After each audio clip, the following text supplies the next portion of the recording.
જય શ્રી કૃષ્ણ. કેમ છો બધા? મજામાં? આજે હું ઘણા ટાઈમ પછી એક વિડીયો લઈને આવી છું તમારા માટે. જેનો બી ધાબો લીકેજ થતું હોય, પ્રથમ આપણે થર્મોકોલના ટુકડા કરવાના, પછી એમાં ધીમે ધીમે રહીને પેટ્રોલ નાખવાનું. તમે જોઈ શકો છો કે આ ઓગળી જાય છે. આ પ્રોસિજર એકદમ સાચવીને કરવાની. આપ જોઈ શકો છો આ થર્મોકોલ કેવા ઓગળે છે.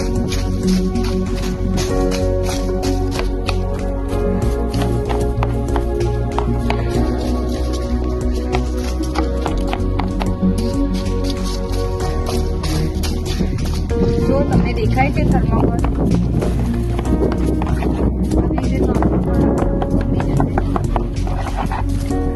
આમાં 1 થી 2 લીટર જેટલું થર્મોકોલમાં પેટ્રોલ જોશે.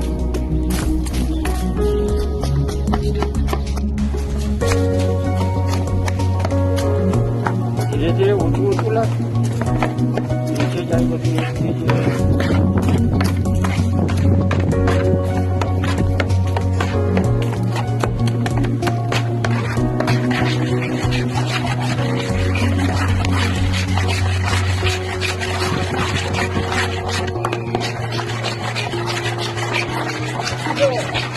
પ્રોપર એકદમ મિક્સ કરશે. એકદમ આવી રીતે લીકેજ પ્રોબ્લેમ હોય તો આનાથી અટકાઈ શકાય છે. ખૂબ સરસ, આનાથી રિઝલ્ટ પણ ખૂબ સરસ મળે છે.